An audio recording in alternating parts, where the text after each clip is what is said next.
Bonjour à tous et bienvenue dans votre journal des produits de bourse de l'UPSA du mardi 13 mars. Après un gain de 3,7% en fin de séance, Paris s'essouffle et marque une pause avec une hausse symbolique de 0,06% à 3490 points. En Europe et outre-Atlantique, les marchés manquent d'entrain, les opérateurs se montrent prudents alors que la Fed doit se réunir aujourd'hui. L'accord du deuxième plan d'aide à la Grèce de 130 milliards d'euros ne devrait intervenir que jeudi après la réunion du conseil d'administration du FMI.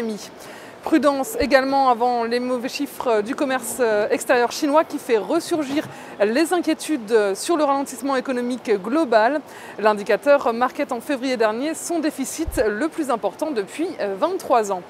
Côté valeur, les recommandations des analystes sur les entreprises ont mené la tendance. Crédit Suisse est passé de neutre à surpondéré. Accor prend 2,16% après que Standard & Poor's ait relevé la perspective du groupe hôtelier de négative à stable.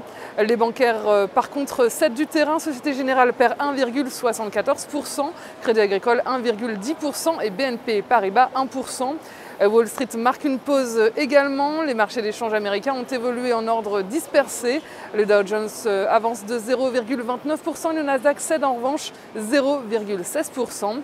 En fin de semaine précédente, Wall Street avait terminé dans le vert et salué les bons chiffres de l'emploi américain ainsi que le succès de la restructuration de la dette grecque. Le signe d'un ralentissement de la croissance mondiale est venu plomber les marchés avec l'annonce du déficit commercial record de Pékin. Un déficit dû au ralentissement des commandes en provenance de l'Union européenne et des États-Unis. Sur le front des matières premières, le pétrole recule de 77 cents à 125,06 $. Côté change, l'euro s'échange à 1,3150 $. La valeur du jour, c'est aujourd'hui le groupe bancaire Société Générale. Graphiquement, le titre a buté sur la résistance technique des 25,40 € et les indicateurs techniques perdent de leur dynamique haussière. Tant que le support des 25,40 € n'est pas dépassé, privilégiez un repli technique vers 21,10 € et 19,50 €.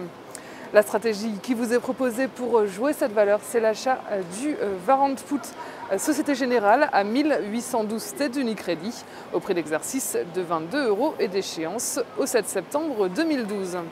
Voilà, c'est tout pour aujourd'hui. Bonne journée et à demain.